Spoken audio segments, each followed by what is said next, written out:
이는 우리 예수께서 행하시며 가르치시기를 시작하신부터 거룩하신 자들에게 성령으로 명하시고 승천하신 날까지 이를 기록하였느라. 그가 고난받으신 후에 또한 그들에게 확실한 많은 증거로 신이 살아계심을 나타내사 40일 동안 그들에게 보이시며 하나님 나라 일을 말씀하시니라. 사도와 함께 모이사 그들에게 분과여 이르시되 예루살렘을 떠나지 말고 여기서 들은 바 아버지께서 약속하신 것을 기다리라. 요한은 물로 세례를 베풀었으나 너희는 몇 날이 못 되어 성령으로 세례를 받으리라 하셨느니라.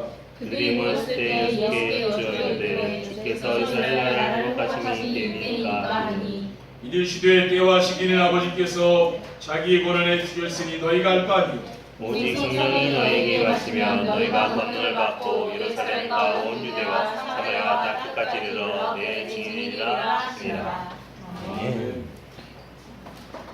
언약의 흐름이 보이는 전도자의 삶이라는 제목으로 사도행전 1장 1절에 8절 말씀을 가지고 하나님의 말씀을 증거하도록 하겠습니다. 할렐루야. 옆에 계신 성도들과 인사를 나누겠습니다.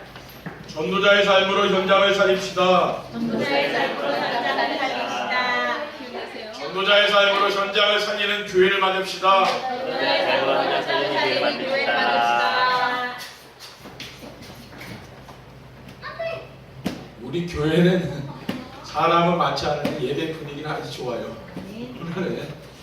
저는 늘 느껴요. 아, 교회 성도님들이 은혜 안에서 누리고 계시는구나. 예배 분위기를 보면 금방 알거든요. 그렇죠. 근데 어느 교회는 뭐 냉랭한 교회도 있어요. 그렇죠. 또 살벌한 교회도 있다, 이 분위기가.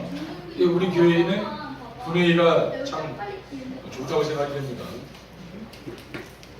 전도자의 삶을 살면서 받은 축복이 많이 있지만은 저는 다른 사람들이 보지 못하는 것을 볼 수 있는 눈이 열린 것입니다. 그래서 다른 사람들이 보지 못하는 것을 보고 다른 사람들이 듣지 못하는 것을 듣고 다른 사람들이 하지 못하는 것을 하며 다른 사람들이 가지 못하는 곳을 갈 수 있다는 말씀이 무슨 말씀인지 이해가 됩니다.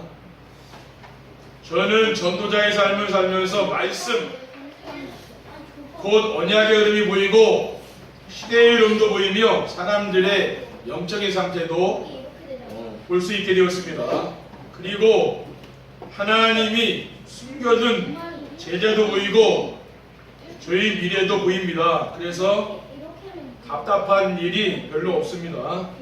제가 한 것은 오직 하나님이 주신 말씀을 따라갔는데 나도 모르게 새로운 세계가 보이게 된 것입니다. 그래서 제가 우리 성도님들에게 전도자의 삶을 살자고 계속 말씀을 드리는 겁니다. 그러면은요 변한다니까요. 그렇죠. 저도 뭐 화나고 막 성질내고 그런 사람인데 지금은 그런 게 많이 없어요. 별로 화가 안 난다니까. 아무리 뭐라 해도. 근데 제가 가만히 이렇게 보면은 내가 바뀌었다는 소리를 듣게 돼요. 내가 하나님이 나 이렇게 바꿔놨구나. 왜냐하면 하나님 쓰시려고 그러나 봐요. 그러니까 제가 막 화도 안 내고 그런 성격은 아니에요. 근데 어느 날 내 성격이 바뀐 거예요. 이렇게. 그러니까 주위 사람들이 답답할 정도로 별로 화를 안 내는 거예요. 왜 그렇습니까? 제가 바뀌었다니까요. 옛날에 제가 이런 사람이 아니에요. 근데 전도자의 삶을 살아가고 말씀 따라가니까 내가 바뀌었구나 그런 생각이 드는 거예요. 아마 구원한 달 동안 말씀을 받고 순종하면은 정말 전에 보이지 않았던 새로운 세계가 보이는 역사가 일어날 줄 믿습니다. 첫 번째, 언약의 흐름이 보이는 전도자의 삶이란 무엇입니까? 하나님은 언약을 붙잡은 사람들과 함께 하심이 보입니다. 성경은 언약을 붙잡은 성도들의 삶 속에서 하나님이 역사하신 일에 대한 이야기입니다. 창세기는 언약을 붙잡은 족장들과 하나님이 함께 하셨다는 것입니다. 아브라함과 이삭, 야곱, 요셉은 어떤 언약을 잡았습니까? 창세기 3장 15절에 언약을 잡았습니다. 내가 너를 여자 원수가 되게 하고 네 후손도 여자 후손과 원수가 되게 하리니 여자 후손은 네 머리를 상하게 할 것이요 너는 그의 발꿈치를 상하게 할 것이니라. 이와 같은 언약의 말씀을 붙잡았을 때 하나님이 그들과 함께 하신 것이죠. 우리는 뭐 열심히 하면은 하나님이 한다고 하는 그건 오해입니다. 언약의 말씀 잘 잡아야 돼요. 구약 시대에는 메시아를 기다리는 이스라엘 민족들과 하나님이 항상 함께 하셨습니다. 창세기 22장 17절에 18절에 보면 내가 내게 큰 복을 주고 네 씨가 크게 번성하여 하늘의 별과 같고 바닷가의 모래와 같게 하리니 네 씨가 그 대적의 성문을 차지하리라. 또 네 씨로 말미암아 천하만민이 복을 받으리니 이는 내가 나의 말을 준행하였음이라고 했습니다.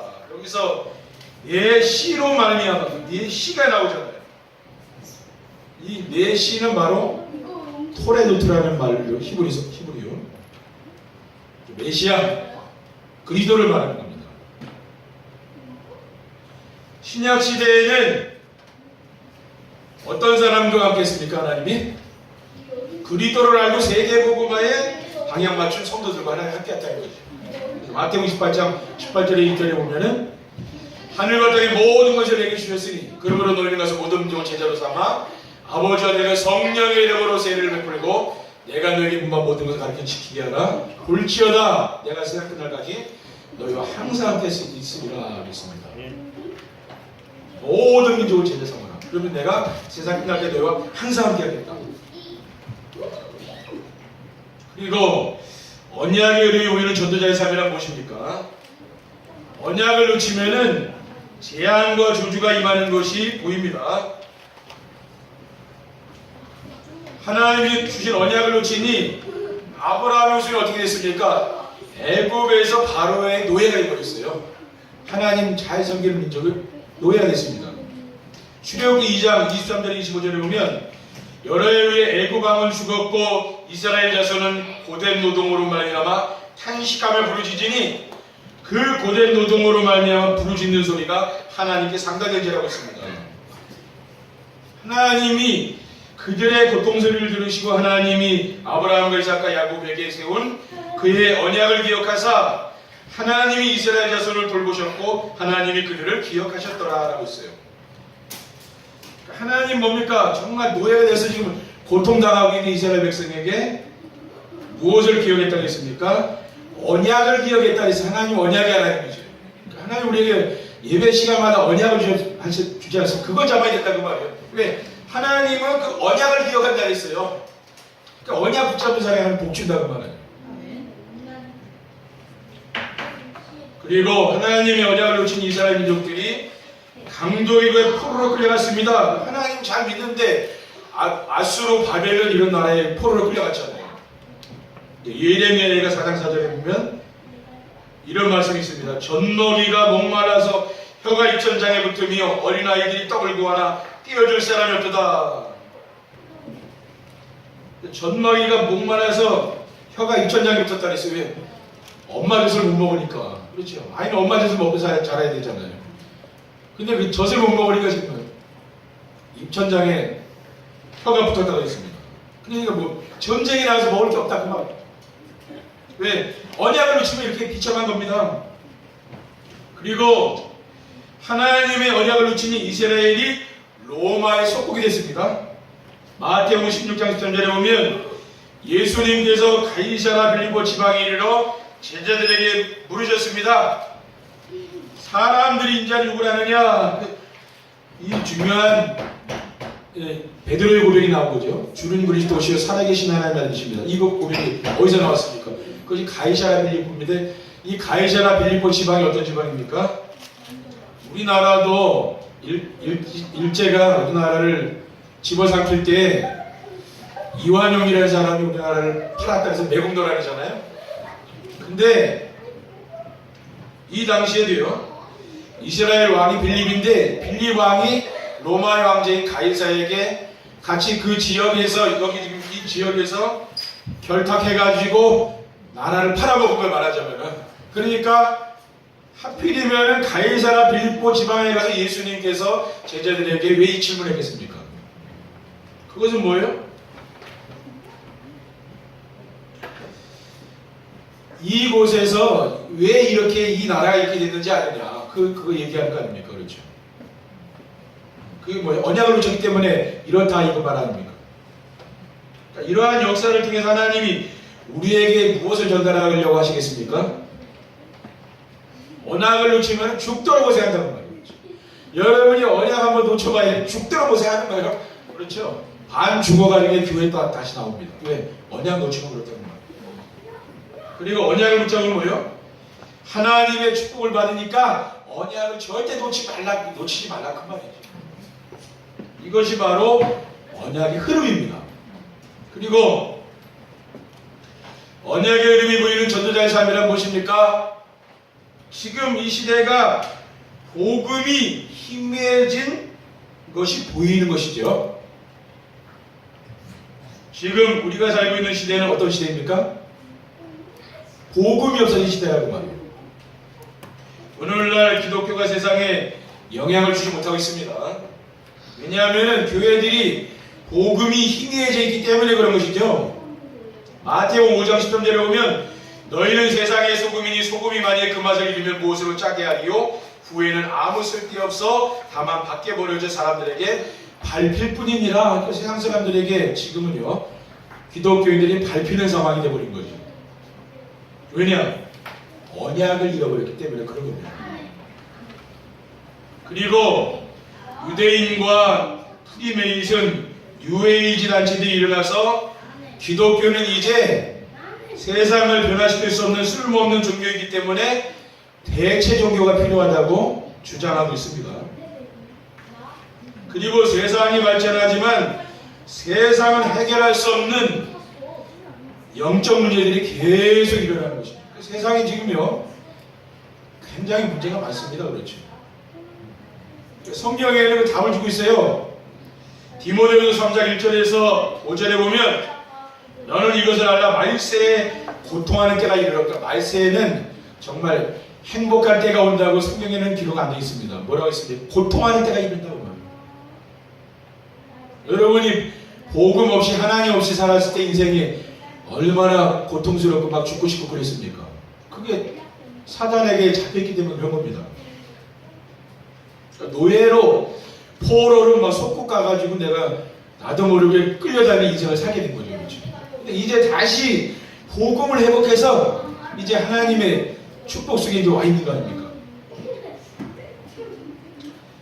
사람들이 자기를 사랑하며 돈을 사랑하며 자랑하며 교만하며 비방하며 부모를 거역하며 감사하지 아니하며 거룩하지 아니하며 무정하며 원통함을 풀지 아니하며 모함하며 절제하지 못하며 사나우며 선한 것을 좋아하지 아니하며 배신하며 조급하며 자만하며 쾌락을 사랑하기를 하나님 사랑함보다 더하며. 지금 세상이 이렇지 않습니까? 그렇죠? 세상이 점점 살기 좋은 세상이 되는 것 같지만 고통 속으로 들어가는 것이 사람들입니다. 두 번째, 언약의 흐름이 보이는 전도자의 삶을 살리면 어떻게 하면 됩니까? 성도들이 함께하는 공동예배 축복을 주면 됩니다. 그렇죠. 그것이 해결책입니다. 언약의 흐름이 보이는 전도자의 삶 속으로 들어가는 거예요. 교회는 구원받은 성도들이 예배하기 위해서 모인 곳입니다. 에베소 2장 23절에 보면 교회는 그의 몸이니 만물 안에서 만물을 충만케 하시는 이의 충만함이라고 했습니다. 교회는 바로 그리스도의 몸이죠. 여러분이 교회를 소중하게 생각하시고요. 여러분이 교회를 위해서 헌신하시고 교회를 위해서 여러분이 기도하시고 또 후대를 위해서 여러분이 일하시는 거 있잖아요. 이거는 하나님이 다 갚아주시는 거예요. 근데 지금 많은 기독교인들이 교회에서의 헌신과 이런 것보다는 세상에서 헌신을 주로 하고 있잖아요. 교회에서 여러분이 찬양하고 이건 하나님께 영광 돌리는 거 아닙니까? 세상에 나가서 아무리 멋있는 찬양 노래를 불러도 그거는 자기 유익밖에 안 되는 겁니다. 하나님께 영광은 안 되는 거예요. 세상 사람들을 유익을 줄지 몰라도요. 하나님께 영광은 안 들어가요. 우리 성도는 뭡니까? 하나님께 영광 돌리잖아요. 여러분이 드리는 예배, 찬양, 이 헌신은 뭡니까? 이거 전부 하나님께 영광 돌리는 거거든요. 그러니까 교회에서 꽃꽂이라든가 또 또 아이들을 위해서 봉사하는 일이라든가 뭐 청소하는 일이라든가 이런 게 다 귀한 겁니다. 그렇죠? 왜? 이거 다 하나님께 영광 돌리는 거 아니에요? 그렇죠? 예배는 성도들이 임마누엘의 축복을 누리는 길입니다. 마태복음 1장 23절에 보면 보라 처녀가 이렇게 아들을 낳을 것이요 그 이름을 임마누엘이라 하셨으니 이를 번역한 지 하나님이 우리와 함께 계시다미라. 이걸 예배를 통해서 하나님이 나와 함께하는 축복을 누리는 거죠.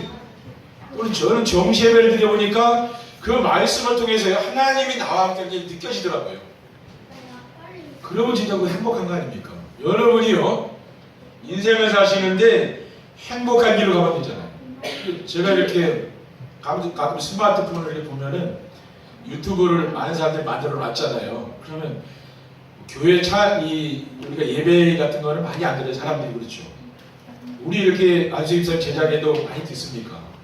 그럼 횟수가 많잖아. 근데 세상에 그 재미있는 오락 이런 거 많이 만들어 놨죠. 몇만회, 몇십만 회가 들어갔더라고요. 아니 뭔데 이렇게 들어가지? 나는 안 봐요. 근데 왜? 거기 빠질까 봐 나는 잘 안 봐요. 그런 거 자꾸 보게 됩니다. 그 세상에 빠지는 거 아닙니까? 자기 그냥 보기만 하는 거야. 이 사람들이 뭐를 주로 세상 사람들이 하고 있지. 근데 지금 그러자니까 그게 수십만 회가 들어가 있어요. 그게 뭔 내용인지는 모르겠는데 아무튼 재미있겠죠, 그렇죠? 거기 빠지는 거예요. 그리고 하나님은 예배 시간에 말씀으로 우리와 함께 하십니다. 왜냐하면 요한복음 1장 1절에 태초에 말씀에 계시니라 이 말씀이 하나님과 함께 계셨으니 이 말씀 곧 하나님이시니라 하고 있어요. 말씀이 곧 하나님이기 때문에 우리가 하나님을 어떻게 알 수 있습니까? 예배 시간에 말씀을 통해서 하나님을 알 수가 있다는 거예요. 사탄은 이러한 축복을 누리지 못하도록 세상의 재미있는 문화를 가지고 성도들을 넘어뜨리고 있습니다. 세상 문화에 우리 마음과 생각과 시간을 뺏기는 것은 어리석은 거죠. 그렇죠? 우리는 세상 문화에 자꾸 마음을 뺏기기보다는요 하나님의 말씀에 자꾸 집중해야 되는 거예요. 그것이 무엇입니까? 예배의 축복을 드리라는 말이에요. 예배의 축복. 예배가 이 세상에서 여러분 가장 행복한 게 되어야 되는 거예요. 그러면 여러분 인생이 변한다니까요. 왜냐하면 하나님은 예배 시간에 말씀으로 함께 하시며 말씀으로를 인도해 주시기 때문입니다. 그리고 언약의 의미 보이는 전도자의 삶을 살면 어떻게 하면 됩니까? 혼자 있을 때 강단 메시지를 붙잡고 정시예배의 축복을 드려야 됩니다. 왜 혼자서 정시예배의 축복을 드려야겠습니까? 왜냐하면 받은 말씀 안에서 하나님 주신 언약을 붙잡기 위함입니다. 왜 하나님 주신 언약을 붙잡아야 되겠습니까? 하나님은 지금도 언약을 붙잡은 성도들과 함께 하시기 때문입니다. 그렇죠? 하나님 누구와 함께해요? 언약의 말씀을 붙잡은 성도들과 함께 한다는 거예요. 그래서 우리가 왜 정시예배 합니까? 언약을 잡기 위해서 하는 거죠. 그리고 하나님 주신 말씀 안에 있는 하나님의 소원 있잖아요. 그 비전을 찾기 위함입니다. 그러면 하나님의 소원이 무엇입니까? 디모데전서 2장 4절에 보면 하나님은 모든 사람이 구원받으며 진리를 알기를 원하느라고 있어요. 하나님은 지옥 가기를 원하지 않는다고 말해요. 모든 사람이 구원받기를 원하잖아요. 모든 사람이 그리스도를 믿기를 원하는 거죠. 그렇죠? 멸망받기 원치 않잖아요. 그리고 하나님 준 언약과 소원 속에서 나오는 나의 꿈을 찾아 누리기 위함입니다. 여러분이 정심을 드려보면 나의 꿈이 나온다니까요. 이게 나의 꿈이구나. 여러분이 지금까지 붙잡아진 세상 꿈 있죠? 그건 헛된 꿈이에요. 그건 허영이라고 말해요. 허영. 그건 버려야 됩니다. 그럼 여러분이 꿈을 어디서 잡습니까? 강단 말씀을 통해 잡으라고 매일매일. 그렇죠? 그게 꿈이 되셔야 돼요. 그리고 언약의 의미 보이는 전도자의 삶을 살리면 어떻게 하면 됩니까? 성경에서 언약을 놓친 개인 종말과 시대 종말과 지구 종말이 어떻게 되었는가를 보아야 됩니다. 하나님이 주신 언약을 놓친 사람은 이 세상을 떠나는 날 어디 갑니까? 영원한 지옥에 들어간다고 말해요. 계시록 21장 8절에 그러나 두려워하는 자들과 믿지 아니하는 자들과 흉악한 자들과 살인자들과 음행하는 자들과 점술가들과 우상숭배자들과 거짓말하는 모든 자들은 불과 유황으로 타는 못에 던져드리니 이것이 둘째 사망이라 그렇죠. 근데 유황불이 있다는 걸 여러분 알면은 사람들이 여기 가려고 그러겠습니까? 이게 못 가, 안 깨달아지니까 갈 수밖에 없잖아요. 그리고 언약을 놓친 시대에는 언제든지 재앙과 전쟁이 일어났습니다. 사무엘상 3장 1절에 보면 아이 사무엘이 엘리 앞에서 여호와를 섬길 때에는 여호와의 말씀이 희귀하여 이상이 흔히 보이지 않았더라고 했습니다. 그러니까 이 사무엘 시대는 뭡니까? 거의 사사 시대에 끝나는 거죠. 그러니까 엘리는 마지막 사사잖아요. 엘리가요. 그리고 엘리는 대제사장이요 말하자면 이 사람. 그런데 그 시대에 이상이 끊어졌다는 거예요. 이상이 뭡니까? 이상. 영어 성경에 보면 비전이에요. 비전이 끊어졌다는 말이에요. 그런데 어떻게 됐습니까? 블레셋이 계속 이스라엘 쳐들어왔어요. 그래서 언약궤를 빼앗겼습니다. 그 귀중한 언약궤를 빼앗기고요. 엘리 제사장은 죽고요. 또 그 아들인 홈니와 비누아스는 전쟁에 나가서 죽었어요. 이런 비참한 일이 일어난 거죠. 왜 그렇습니까? 언약을 놓친 일이 되는 거예요. 하나님의 언약을 놓치고 흑암의 세력이 장악한 지구는 결국 사라집니다. 왜 지구가 종말이 옵니까? 그것은 흑암 세력이 나중에 이 세상을 장악해버린다. 그 말이에요. 베드로서 3장 12절 1절에 보면 하나님의 날이 임하기를 바라보고 간절히 사모하라. 그날에 하늘이 불에 타서 풀어지고 물질이 뜨거운 불에 녹아지려니와 우리는 그의 약속대로 의가 있는 곳인 새하늘과 새 땅을 바라보도다. 결국은 이 세상은 불로 멸망받는다고 이 성경에는 분명히 기록되어 있습니다. 그렇죠? 노아 시대에는 불로 망했는데 마지막 때 주님이 재림할 때는 불로 세상에 뭐가 없어진다 그랬어요. 그러니 우리는 뭡니까? 이 언약의 흐름 속으로 들어가야 된다는 말이에요.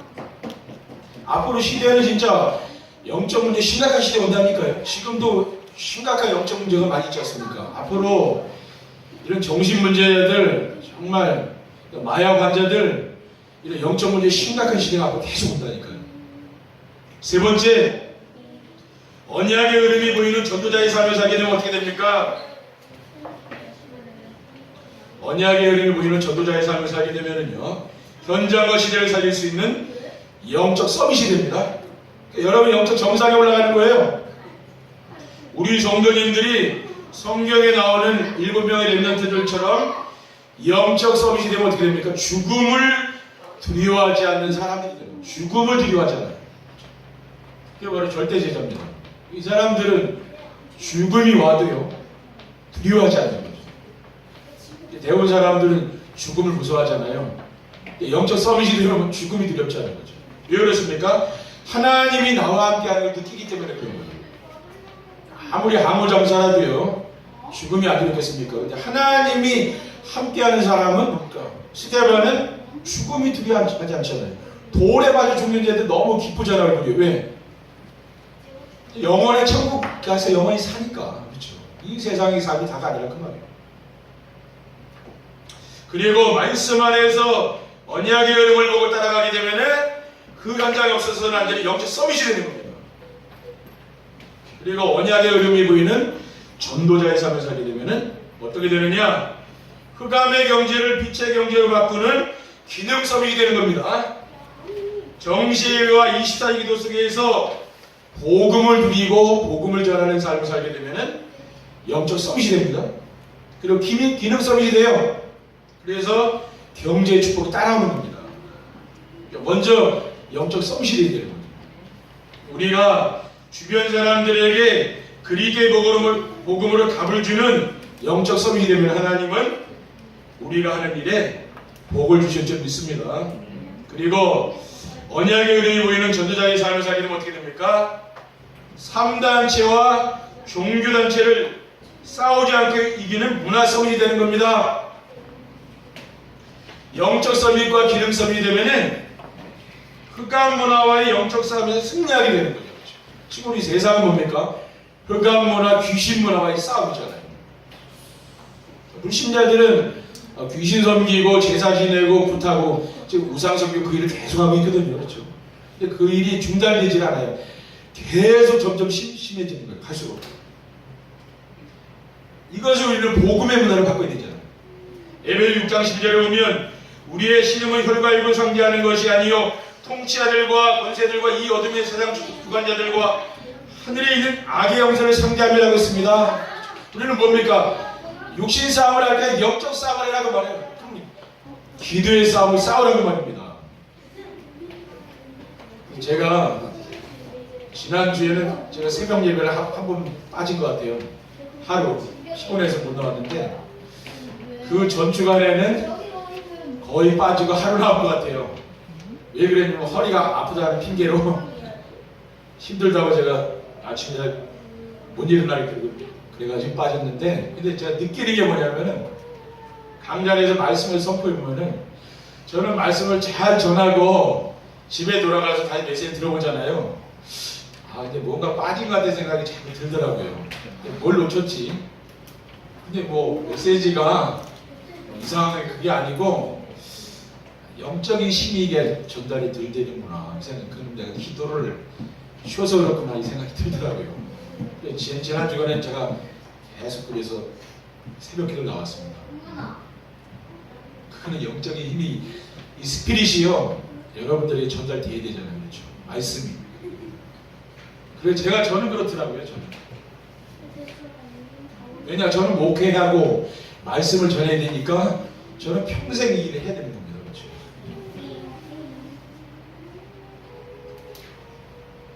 우리가 하는 것이 아니고 하나님이 이 시대에 우리를 영적 서밋, 기능 서밋, 문화 서밋으로 불러서 시대의 지향을 막는 일에 쓰실 좀 있습니다. 여러분도 정시예배에 도전하시라. 새벽에 못 나오시는 집에서 정시예배에 도전해요. 영적인 힘이 있어야 될 거 아니에요. 그렇죠?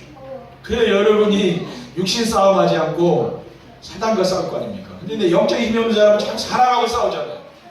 거기에 힘을 다 빼는 거예요. 그렇죠? 그거는 이제 억울한 일입니다. 영적인 힘이 없으면 사람하고 싸워야 되잖아요. 근데 영적인 힘이 있는 사람은 마귀하고 싸우는 거지. 이제. 그렇죠? 그게 다른 겁니다. 그래서 여러분이 한 주간도 언약의 흐름이 보이는 전도자의 삶 속으로 들어가서 그 응답을 주시기를 주님의 이름으로 축원드립니다. 기도하겠습니다. 하나님 감사합니다. 주님께서 주신 말씀을 우리의 마음속에 언약으로 레마를 붙잡을 수 있도록 하나님 인도해 주옵소서. 주 예수 그리스도 이름으로 기도드립니다. 아멘.